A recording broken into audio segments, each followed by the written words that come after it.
اعوذ باللہ من الشیطان الرجیم بسم اللہ الرحمن الرحیم۔ آج ہم اپنی پہلی سورہ بقرہ اس کی منتخب آیات پیپر پوائنٹ آف ویو سے جو آیات پیپر میں آنی ہیں، جن کا ترجمہ ہمیں اٹیمپٹ کرنا ہوگا۔ 5 جز آتے ہیں جن میں سے 3 کا ترجمہ کرنا ہوتا ہے 15 نمبر کے۔ تو وہ جو منتخب آیات ہیں سورہ بقرہ کی، آج ہم ان کا ترجمہ پڑھیں گے، آج ہم ان کا ترجمہ کریں گے، اور اس کے ساتھ ترجمہ کرنے کے حوالے سے کچھ باتیں بھی میں آپ سے ساتھ ہی درمیان میں ہی عرض کرتا رہوں گا۔ تو ہر صورت کی جو آیات ہیں، کون کون سی آیات، صورتیں تو ہم نے ساری پڑھنی ہیں، مکمل صورتیں پڑھنی ہیں، لیکن پیپر کے حوالے سے جن کا امتحان ہوگا وہ پیج نمبر 3 پر بک کے انہوں نے وہ ہر صورت کی آیات مینشن کی ہوئی ہیں، بتائی ہوئی ہیں۔ تو سورہ بقرہ کی یہ آیات ہیں جو ہم نے پڑھنی ہے ابھی، تو ہم اس کا ابتدا سے شروع کرتے ہیں۔ پہلی 7 آیات ہیں۔ تو قرآن کو پڑھنے سے پہلے بھی عرض کیا تھا کہ قرآن کو پڑھنے سے پہلے قرآن کا حق ہے ہم پر کہ ہم تعوذ قرآن پڑھنے سے پہلے اللہ تعالیٰ نے ہمیں حکم فرمایا ہے کہ ہم تعوذ کریں۔ تعوذ کا مطلب کیا ہے؟ اللہ تعالیٰ کی پناہ میں آ جائیں شیطان مردود سے۔ اعوذ باللہ من الشیطان الرجیم۔ تو ایک مرتبہ قرآن پڑھنے سے پہلے تعوذ کرنا یعنی اعوذ باللہ من الشیطان الرجیم پڑھنا فرض ہے۔ اور بسم اللہ ہر صورت کے آغاز میں صورت کا حصہ ہے سوائے سورہ توبہ کے۔ تو چاہے آپ شروع سے صورت کو سٹارٹ کریں تو تب تو بسم اللہ پڑھنی ہے۔ اگر آپ درمیان سے بھی کرتے ہیں تو بھی بہتر ہے کہ آپ اعوذ باللہ کے ساتھ بسم اللہ پڑھ لیں سوائے سورہ توبہ کے۔ اعوذ باللہ من الشیطان الرجیم بسم اللہ الرحمن الرحیم۔ الف لام میم۔ الف لام میم چونکہ حروف مقطعات ہیں، اور حروف مقطعات کے بارے میں پہلے بھی عرض کیا ہے کہ حروف مقطعات قرآن کے وہ حروف ہیں جن سے قرآن کی اکثر بہت سی صورتوں کا آغاز ہوتا ہے۔ ان کے معنی ہم نہیں جانتے، ان کے معنی اللہ اس کے رسول کے علاوہ کوئی نہیں جانتا، لیکن رسول اللہ نے ہمیں اس کے معنی جو ہیں وہ تعلیم نہیں فرمائے، ہمیں بتائے نہیں ہیں، تو لہٰذا ہمارا ان پر ایمان ہے۔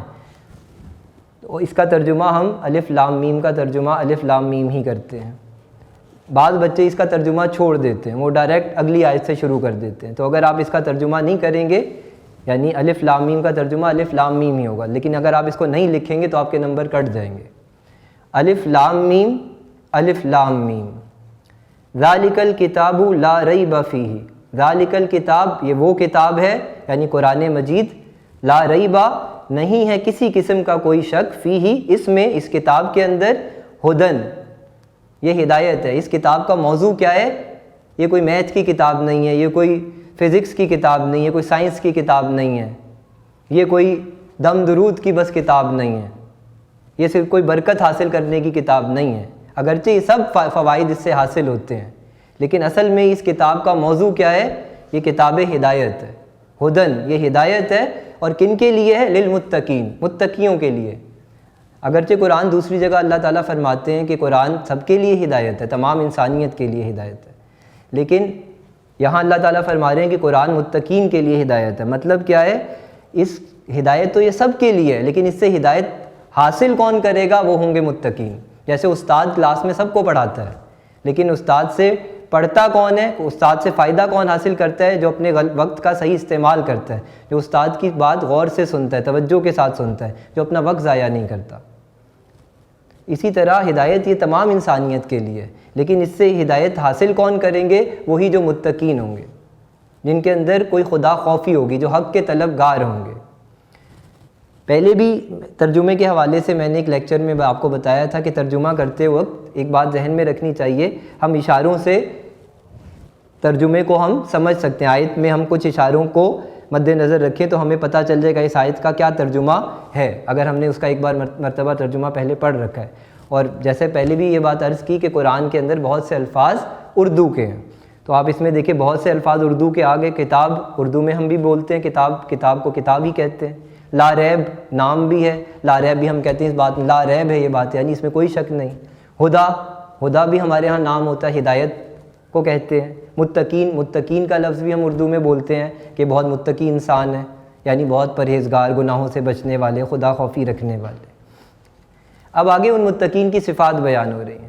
الذین، وہ لوگ جو یؤمنون، ایمان رکھتے ہیں، بالغیب، غیب پر، پوشیدہ پر، اندیکھے پر، اندیکھا میری نسبت سے، خدا کی نسبت سے کوئی چیز غیب نہیں ہے، کیونکہ خدا کے لیے ہر شے اوپن ہے، ہر شے واضح ہے، ظاہر ہے۔ اللہ کے لیے تو کچھ بھی چھپا ہوا نہیں ہے، چھپا ہوا تو ہمارے اینگل سے ہے۔ تو الذین یؤمنون بالغیب، وہ لوگ جو غیب پر ایمان رکھتے ہیں، اندیکھی چیزوں پر، اندیکھی حقائق کو بھی مانتے ہیں، دیکھنے پر صرف اصرار نہیں کرتے کہ بس مجھے چیزیں دکھاؤ، حقیقت میرے جنت دوزخ سامنے ہو، خدا کو سامنے ہو، جیسے بنی اسرائیل نے کہا تب مانوں گا، وہ اس پر اصرار نہیں کرتے، وہ دیکھی ہوئی نشانیوں سے اندیکھے ہوئے خدا کو مان لیتے ہیں، اندیکھے ہوئے خدا تک پہنچ جاتے ہیں، کیونکہ بہت سے حقائق ہیں زندگی کے، بہت سی ریئلٹیز ہیں جنہیں ہم دیکھ نہیں سکتے، اپنے حواس کے ذریعے، اپنی سینسز کے ذریعے نہیں اپروچ کر سکتے، نہیں محسوس کر سکتے، لیکن ہم انہیں مانتے ہیں۔ مثلاً عقل ہی ہے ہماری، ہم دماغ کو، فزیکلی برین کو تو ہم دیکھتے ہیں، لیکن مائنڈ کو تو کسی نے نہیں نا دیکھا۔ لیکن کوئی شخص آج یہ ماننے پر تیار ہے کہ میں بے عقلا ہوں، میرے میں عقل نہیں ہے، لیکن عقل کو آپ نے کسی سائنٹیفک لیبارٹری میں کبھی جو ہے ٹیسٹ نہیں کیا، ٹھیک ہے؟ تو لہٰذا بہت سی حقیقتیں ایسی ہیں زندگی کی جنہیں ہم دیکھتے نہیں ہیں، ہم جن کا ہمارے حواس کی رسائی میں نہیں ہے، لیکن ہم انہیں مانتے ہیں۔ تو خدا بھی انہی حقیقتوں میں سے ایک حقیقت ہے۔ اور جو بھی میٹا فزیکل حقائق ہیں، یعنی مادی دنیا سے ماورا کوئی روحانیت ہے یا جنت دوزخ ہے، تقدیر ہے، یہ سب امور جو ہیں، تو وہ لوگ ایمان رکھتے ہیں غیب پر، پوشیدہ پر، وَيُقِيمُونَ، اور قائم کرتے ہیں الصَّلَاةَ، نماز، وَمِمَّا، اور اس میں سے جو رزقناہم، ہم نے انہیں رزق عطا کیا، ينفقون، وہ خرچ کرتے ہیں، انفاق کرتے ہیں۔ انفاق فی سبیل اللہ قرآن کی ایک باقاعدہ اصطلاح ہے، ٹرم ہے، کہ اللہ کے رستے میں خرچ کرنا، تو اللہ کے دیے میں سے دینا۔ ہمیں بھی اللہ ہی نہیں دیا، اللہ نے رزق عطا کیا ہے۔ بعض بچے اس کا ترجمہ غلط کر دیتے ہیں، وہ ترجمہ مما کا ترجمہ چھوڑ دیتے ہیں، وہ کرتے ہیں اور جو ہم نے انہیں رزق دیا اسے خرچ کرتے ہیں۔ بھئی سارے کا سارا تو نہیں خرچ کرتے، اس میں سے خرچ کرتے ہیں، تو مما کا ترجمہ چھوڑ دیتے ہیں۔ تو اگر آپ مما کا ترجمہ نہیں کریں گے آپ کے نمبر کٹ جائیں گے امتحان میں، اور ترجمہ بھی غلط ہو جائے گا۔ تو مما کا بھی ترجمہ کرنا ہے، وَمِمَّا، اور مما اس میں سے جو رزقناہم، ہم نے انہیں رزق دیا، ينفقون، وہ خرچ کرتے ہیں، انفاق کرتے ہیں اللہ کی راہ میں۔ والذین، اور وہ لوگ جو یؤمنون، ایمان رکھتے ہیں، بما، اس پر جو انزل، نازل کیا گیا، الیک، اے نبی آپ کی طرف، آپ کے اوپر، آپ صلی اللہ علیہ وسلم پر جو نازل کیا گیا قرآن، وما، اور جو انزل، نازل کیا گیا، انزل نازل سے، من قبل کا، آپ سے قبل، آپ سے پہلے کن پر؟ پچھلے انبیاء پر، حضرت آدم سے لے کر حضرت عیسیٰ تک جو آپ سے پہلے انبیاء آئے، ان سب پر جو کچھ نازل ہوا ہم اجمالی طور پر سب پر ایمان رکھتے ہیں، اور خصوصی طور پر جو رسول اللہ پر ایمان رکھتے ہیں ہم، آپ صلی اللہ علیہ وسلم پر جو نازل ہوا، یعنی قرآن۔ اچھا، اس میں ایک اشارہ اور بھی ہے، رسول اللہ سے پہلے انبیاء پر جو نازل ہوا اس کا ذکر ہے، رسول پر جو نازل ہوا اس کا بھی ذکر ہے، لیکن اس کا ذکر نہیں ہے کہ آپ کے بعد بھی جو نازل ہوگا اس پر ایمان رکھیں گے۔ تو اس کا مطلب یہ آیت ختم نبوت کی طرف اشارہ کرتی ہے کہ آپ کے بعد کچھ نازل نہیں ہونا، آپ کے بعد کسی ہستی پر ہمیں ایمان لانے کا کوئی مطالبہ خدا کی طرف سے نہیں ہے۔ اسی لیے فرمایا جا رہا ہے وہ ایمان رکھتے ہیں اس پر جو آپ سے پہلے نازل ہوا اور اس پر جو آپ کے اوپر نازل ہوا، وبالآخرۃ ہم یوقنون، اور آخرت پر تو وہ یقین رکھتے ہیں۔ یقین ایمان سے اگلا درجہ، ایمان کی سپرلیٹو ڈگری ہے۔ یقین کسے کہتے ہیں؟ کسی چیز کو ایکسپیرینس کر لینا، کسی چیز کو تجربہ کر لینا۔ ایک ہے آپ کو آگ کے بارے میں پتہ ہے کہ آگ جلاتی ہے، ایک ہے آپ نے آگ کو جلاتے ہوئے دیکھ لیا، ایک ہے آپ نے اس کی حرارت محسوس کی، ایک ہے آپ نے اس کو چھو کے دیکھ لیا۔ یہ جو چھو کے دیکھنے سے جو آپ کو آگ کا تجربہ ہوا ہے یہ ہے آگ کا یقین۔ تو مومن اس دنیا میں رہتے ہوئے آخرت کا ایسے یقین رکھتے ہیں کہ وہ دنیا میں رہتے ہوئے انہیں آخرت کی زندگی کا ایسے یقین ہوتا ہے، اس کے مطابق زندگی گزارتے ہیں۔ اب ان کے بارے میں جن میں یہ خصوصیات ہیں، اب ان کا اللہ تعالیٰ ان متقین کا جو کوالیفائر ہیں قرآن سے ہدایت حاصل کرنے کے، اب ان کا اللہ ریوارڈ بتا رہے ہیں۔ کیا ہے وہ؟ اولئک علی ھدی من ربہم، یہی ہیں جو ہدایت پر ہیں، اولئک یہی ہیں، علی ھدی، ہدایت پر ہیں، من ربہم، اپنے رب کی طرف سے، یہ ہدایت یافتہ ہیں، یہ اصل انٹلیکچوئلس ہیں، یہ اصل دانشور ہیں۔ وَأُولَئِکَ هُمُ الْمُفْلِحُونَ، اور اولئک ہم المفلحون، یہی ہیں جو کامیاب ہیں۔ اللہ کی نظر میں کامیاب یہ لوگ ہیں۔ اللہ کی نظر میں کامیابی اور ناکامی کا معیار یہ صفات ہے، جس میں یہ صفات ہیں، چاہے اس کے پاس دنیا کا کوئی مال و متاع نہیں ہے، اس کا کوئی بینک بیلنس نہیں ہے، اس کا کوئی فیم نہیں ہے، وہ کوئی سوشل سٹیٹس نہیں رکھتا، لیکن یہ صفات اس کے اندر ہے، اللہ کے نزدیک وہ کامیاب ترین انسان ہے۔ اور دوسری طرف وہ شخص ہے جس میں سب کچھ ہے، جس کے پاس دولت، شہرت، طاقت، عہدہ، ہر چیز ہے، لیکن اس میں یہ صفات نہیں ہے، تو اللہ کے نزدیک اللہ کی بکس میں وہ کامیاب نہیں ہے، ناکام ترین انسان ہے۔ ان الذین، اب یہ انسانوں کی 3 قسمیں شروع ہو گئیں، وہ جو ہم نے پہلے بھی ذکر کیا تھا کہ اللہ تعالیٰ نے سورہ بقرہ میں انسانوں کی 3 قسمیں بتائی ہیں ہدایت ہی کے حوالے سے۔ پہلے وہ جو ہدایت کو قبول کریں گے، اب دوسرے ان کا ذکر ہو رہا ہے جو ہدایت کا صاف انکار کر دیں گے، ہدایت کو ماننے سے منکر ہو جائیں گے۔ اب اللہ تعالیٰ ان کا ذکر فرما رہے ہیں۔ ان الذین، انا بے شک، الذین وہ لوگ جو کفروا کفر کرتے ہیں، انکار کرتے ہیں، یعنی جو کفر کرنے پر تلے ہوئے ہیں۔ کفر کے 3 مطلب ہیں عربی کے اندر۔ کفر کہتے ہیں چھپانے کو، کفر کہتے ہیں چھپانے کو، کفر کہتے ہیں انکار کرنے کو، کفر کہتے ہیں ناشکری کرنے کو۔ تو کافر میں یہ تینوں خصلتیں پائی جاتی ہیں۔ وہ انکار کرتا ہے حق کا، باہر سے آتے ہوئے نبی کی بات کا، اللہ کی ہدایت کا، وحی کا۔ وہ چھپاتا ہے اپنی فطرت کی آواز کو، اور ناشکری وہ کرتا ہے اس نعمت ہدایت کی جو اللہ نے اس کے اندر اور باہر رکھی تھی۔ تو باہر سے بھی اس نے انکار کر دیا، اندر سے اپنے ضمیر کی آواز کو بھی نہیں سنا، لہٰذا اس نے اللہ کی اتنی بڑی نعمت ہدایت کہ اس اللہ نے زندگی کے ساتھ اسے زندگی گزارنے کے تمام طور طریقے سکھائے تھے، لیکن اس نے انکار کر دیا اس سے، لہٰذا کافر ہوا۔ تو ان الذین، بے شک وہ لوگ، کفروا جو کفر کرتے ہیں، سواء برابر ہے ان کے لیے، علیہم ان پر، کیا برابر ہے؟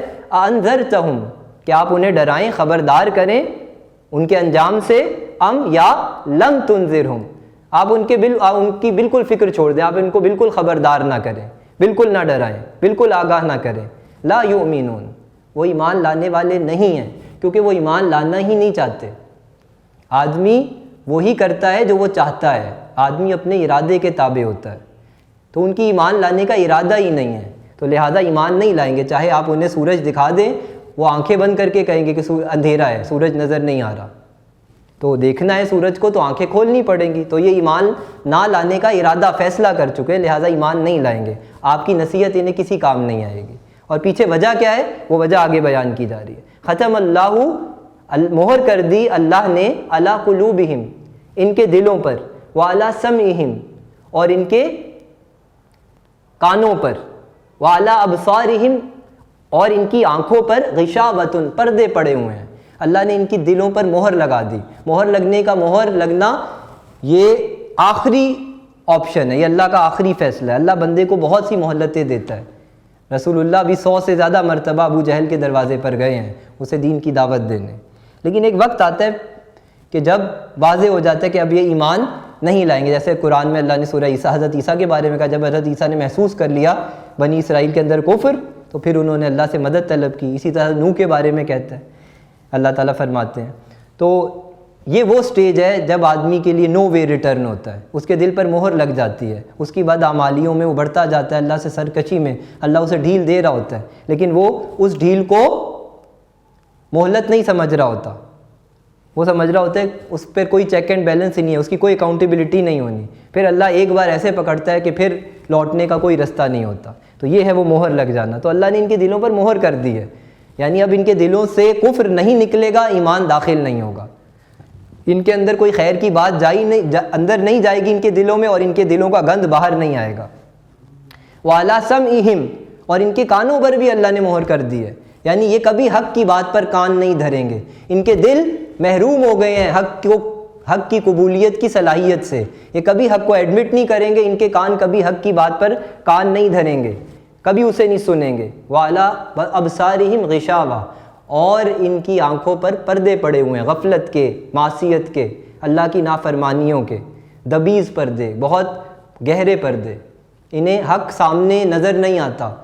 جیسے کہتے ہیں نا، اس کی مت ہی ماری گئی ہے، ان کی مت ہی ماری گئی ہے کہ اب یہ کبھی سیدھا رستہ نہیں دیکھیں گے۔ جیسے بنی اسرائیل کے بارے میں اللہ نے فرمایا، یہ یہودی کہ کبھی سیدھے رستے پر نہیں آئیں گے، بلکہ ٹیڑھا رستہ دیکھیں گے اس پر چل پڑیں گے, سیدھے رستے کو چھوڑ دیں گے. وَلَهُمْ عَذَابٌ عَظِيمٌ. اب ان کا انجام کیا ہے؟ اللہ نے ان کے لیے بڑا عذاب تیار رکھا ہے, بڑی سزا, بڑی مار تیار کر رکھی ہے. دنیا میں تو چاہے اللہ کا دنیا میں یہ نظام نہیں ہے, وہ کافروں کو بھی رزق دیتا ہے اور بڑی طاقت دنیا میں بہت عیش کراتا ہے, کیونکہ دنیا کی ویلیو اللہ کے نزدیک مچھر کے پر کے برابر بھی نہیں. آپ صلی اللہ علیہ وسلم نے فرمایا اگر دنیا کی حیثیت اللہ کے نزدیک مچھر کے پر کے برابر بھی ہوتی, اللہ کافر کو ایک گھونٹ پانی بھی نہ دیتا. چونکہ اللہ تعالیٰ کے نزدیک دنیا کی کوئی ویلیو ہی نہیں ہے, اس لیے کفار کو اللہ بہت دنیا دیتا ہے. ٹھیک ہے نا, تو لہٰذا اس پر آپ صلی اللہ علیہ وسلم کو منع فرمایا گیا. ان کی شان و شوکت اور ان کا روب دبدبہ, ان کی دنیا, اس پر آپ نظر نہ کریں. یہ تو ہم نے انہیں تھوڑی سا فائدہ دے رہے ہیں, پھر ان کا ٹھکانہ وہ بہت برا ہے. تو وَلَهُمْ عَذَابٌ عَظِيمٌ, ان کے لیے بڑی سزا ہے.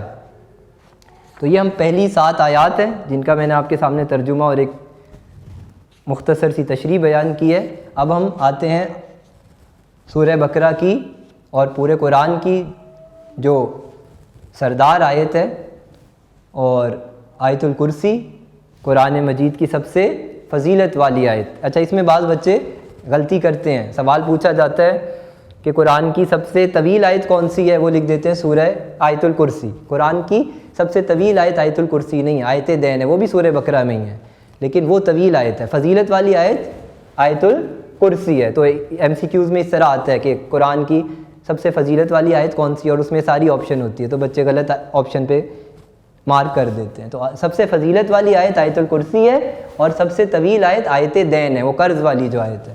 ٹھیک ہے جی. تو آیت الکرسی قرآن کی سردار آیت ہے. اس کے فضائل بھی ہم نے دیکھے ہیں, آپ نے اس میں انٹروڈکشن میں پڑھے ہیں کہ آپ صلی اللہ علیہ وسلم نے فرمایا کہ جو آیت الکرسی رات کو پڑھے گا تو اس کے لیے ایک محافظ اس کے ساتھ رہتا ہے, اس کی حفاظت کرتا ہے. ٹھیک ہے نا, اور آیتوں کی سردار آپ نے اس آیت کو فرمایا, آیت نمبر 255. تو اس کی فضیلت کی اصل وجہ کیا ہے؟ وجوہات تو بہت سی ہیں, اور حقیقی وجوہات تو اللہ ہی جانتا ہے, لیکن ایک جو بات ہمیں پتہ چلتی ہے وہ یہ کہ فضیلت صاحب فضیلت سے پتہ چلتی ہے. ہم کسی بڑے آدمی کے بارے میں بات کریں تو پتہ لگتا ہے بڑی اہم بات ہے, تو سوچے جب ہم رب العالمین کے بارے میں بات کر رہے ہوں تو کتنی بڑی بات ہے, اس کی ذات, اس کی صفات کے بارے میں بات کر رہے ہوں تو یہ تو سب سے بڑی, سب سے اہم بات ہوگی. تو آیت الکرسی کا موضوع کیا ہے؟ آیت الکرسی کا موضوع ہے اللہ تعالیٰ کی صفات کا بیان, اللہ کی توحید فی صفات کا بیان, کہ صفات میں اللہ تعالیٰ کیسے یکتا اور بے مثل ہے. اللہ نے آیت الکرسی میں یہ بیان کیا ہے.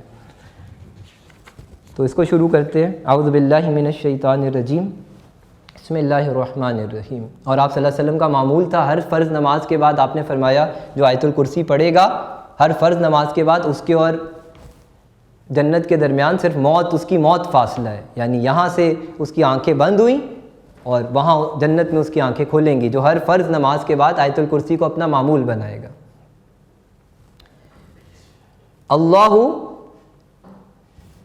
اللہ ہے, وہ اللہ ہے, یعنی اللہ کا نام ذاتی نام, اللہ کے صفاتی نام 99 سے زیادہ ہیں, لیکن اس کا ذاتی نام اللہ ہے. اللہ وہ اللہ ہے, لا الہ الا ہو, نہیں کوئی معبود الا سوائے ہو اس کے. الحی وہ زندہ ہے, القیوم قائم رہنے والا ہے, خود بھی قائم ہے اپنی ذات سے, اور ساری کائنات کو بھی اس نے قائم کر رکھا ہے. اس نے ہر چیز کو سہارا دے رکھا ہے, ہر چیز اس کے سہارے پر موجود ہے. اگر وہ اپنا سہارا ہٹا لے تو ہر چیز فنا ہو جائے. اور الحی وہ اپنی ذات سے زندہ ہے. ہم اللہ کی دی ہوئی زندگی سے زندہ ہیں, لیکن اللہ اپنی ذات سے زندہ ہے, وہ اپنی ذات میں حی ہے, خود بھی زندہ ہے, اور لوگ ہر زندہ چیز کو زندگی بخشنے والی وہ ذات ہے. لا تأخذہ سنۃ ولا نوم, لا نہیں, تأخذہ آتی اسے یا چھوتی اسے, سنۃ اونگ, ولا اور نہ ہی نوم نیند, اسے نہ اونگ آتی ہے نہ نیند آتی ہے. ہم مخلوق ہیں, ہم انسان ہیں, کمزور ہیں, ہم تھک جاتے ہیں, کام کاج کرتے ہیں, تھکنے کی وجہ سے ہمیں آرام کرنا پڑتا ہے, نیند آتی ہے.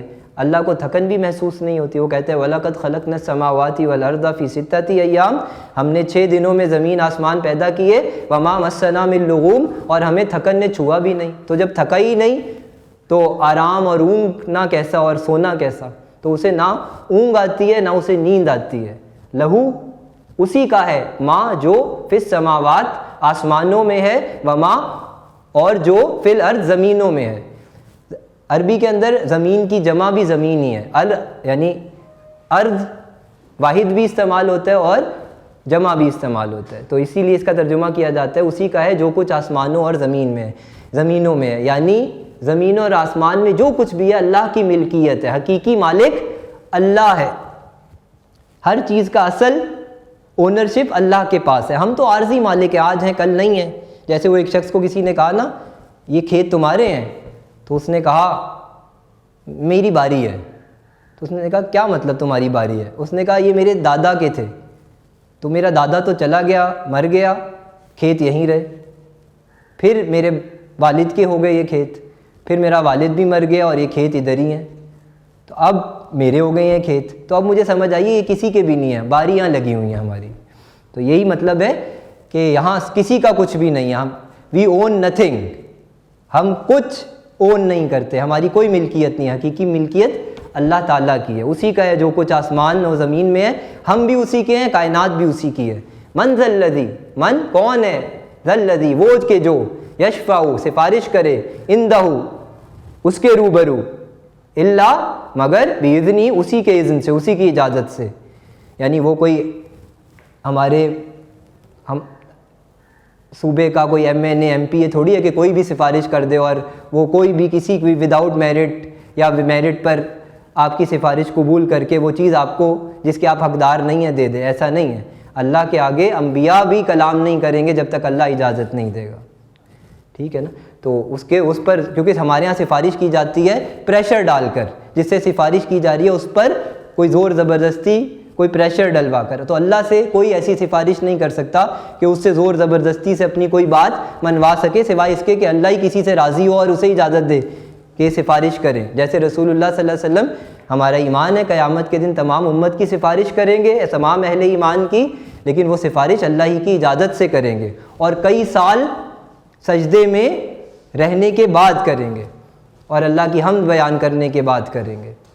یعلم وہ جانتا ہے، ما جو بین ایدیہم درمیان ہے، درمیان ہے، ایدیہم ان کے ہاتھوں کے، وما اور جو خلفہم ان کے پیچھے ہے.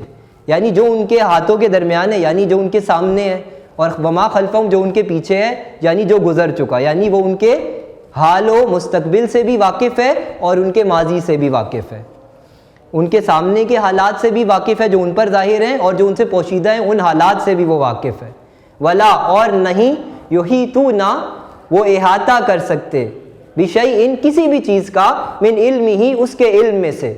یعنی وہ کوئی علم حاصل نہیں کر سکتے، الا مگر بما جو شاء وہ چاہے، یعنی جو اللہ چاہے. اللہ جتنا چاہتا ہے ہمیں اتنا علم دیتا ہے. اللہ ہمیں جتنا آگاہ کرنا چاہتا ہے اتنا کرتا ہے. اور اس نے ہمیں کتنا آگاہ کیا ہے؟ قرآن میں وہ فرماتا ہے وما اوتیتم من علم الا قلیلا، تم بہت تھوڑا علم دیے گئے ہو. تمام انسانیت کا علم اللہ کہہ رہا ہے تمہیں ہم نے تھوڑا سا علم دیا. تو وہ تھوڑا سا علم ہے جس پر ہم اتراتے ہیں، تو یہ اترانا نہیں چاہیے. ہمیشہ انسان کی جہالت کا گراف بڑا ہوتا ہے اس کے علم کے گراف سے. تو لہٰذا وہ کوئی علم حاصل نہیں کر سکتے مگر اتنا ہی جتنا اللہ چاہے. وسیع اور حاوی ہے، گھیر رکھا ہے، کرسی اس کی کرسی نے، السماوات آسمانوں کو بھی، والارض اور زمین کو بھی. یعنی اس کی کرسی نے زمین اور آسمان کو انسرکل کر رکھا ہے. ہر چیز اس کے قبضہ قدرت میں ہے، اس کے قبضہ اختیار میں، کوئی چیز اس کے کنٹرول سے باہر نہیں ہے. اب اس کی کرسی کیا ہے؟ نعوذ باللہ ہماری جیسی کرسی تھوڑی ہے، 4 ٹانگوں والی کرسی جس پر ہم بیٹھتے ہیں، اور وہ کوئی جسم تھوڑی ہے کہ وہ بیٹھتا ہو. بس ہمارا اس پر ایمان ہے. اس کو کہتے ہیں قرآن کی متشابہات آیات، جن پر ہمارا ایمان تو ہے لیکن جن کی معانی، جن کے میننگز، جن کی کیفیات ہم نہیں جانتے، نہ ہی ہم انہیں قیاس کر سکتے ہیں. ٹھیک ہے نا. تو اللہ جب کہہ رہے کرسی تو اس کی کرسی ہے، ہم مانتے ہیں، ہمارا ایمان ہے اس کی کرسی ہے، لیکن اس کی کرسی کیسی ہے، کیا ہے، اس کا معنی، اس کا علم ہمیں نہیں ہے. ولا اور نہیں، یعودہ اس کو تھکاتی، حفظہما ان کی حفاظت، یعنی زمین اور آسمان کی حفاظت اسے تھکاتی نہیں ہے. وہ انہیں گارڈ کر رہا ہے، مسلسل کر رہا ہے، ہمیشہ سے کر رہا ہے. ہم سے ایک کمرہ نہیں سنبھلتا، ہم سے ایک گھر نہیں سنبھلتا، ایک ادارہ نہیں سنبھلتا، ایک شہر، ایک صوبہ نہیں سنبھلتا. اللہ پوری کائنات کو سنبھالے ہوئے ہے، پوری کائنات کو گارڈ کر رہا ہے. وہو العلی، اور وہ اس سے تھکتا نہیں ہے، بیدار نہیں ہوتا. ہمارا چوکیدار گلی کا وہ بیٹھا بیٹھا سو جاتا ہے، ہمیں کہتے کہتے جاگتے رہو جاگتے رہو، اور وہ خود سو جاتا ہے، بیدار ہو جاتا ہے. لیکن اللہ تعالیٰ پوری کائنات کو گارڈ کرنے سے، اس کی نگرانی کرنے سے بالکل نہ اکتاتا ہے، نہ بیدار ہوتا ہے، نہ تھکتا ہے.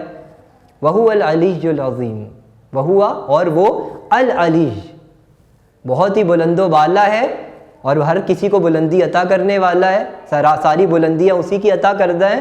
العظیم، اور بڑی عظمتوں والا ہے، یعنی ایسی عظمتوں والا ہے کہ ہم اس کی عظمتوں کا گمان بھی نہیں کر سکتے. جیسے اکبر الہ آبادی نے کہا نا، تو دل میں تو آتا ہے سمجھ میں نہیں آتا، بس جان گیا میں تیری پہچان یہی ہے. تو یہ آیت الکرسی ہے جس کا اصل موضوع اللہ تعالیٰ کی توحید فی الصفات ہے، اس کی وحدانیت کا بیان ہے. اور یہی ایک اس کی بڑی وجہ ہے کہ اس آیت کو آپ صلی اللہ علیہ وسلم نے فرمایا یہ تمام آیات کی سردار ہے. تو آج ہم اپنا سبق یہیں تک رکھتے ہیں. اگلی مرتبہ ہم اپنی دوسری باقی آیت نمبر 275 اور 286 سے 84 تک کریں گے. سبحانک اللہم و بحمدک نستغفرک و نتوب الیک.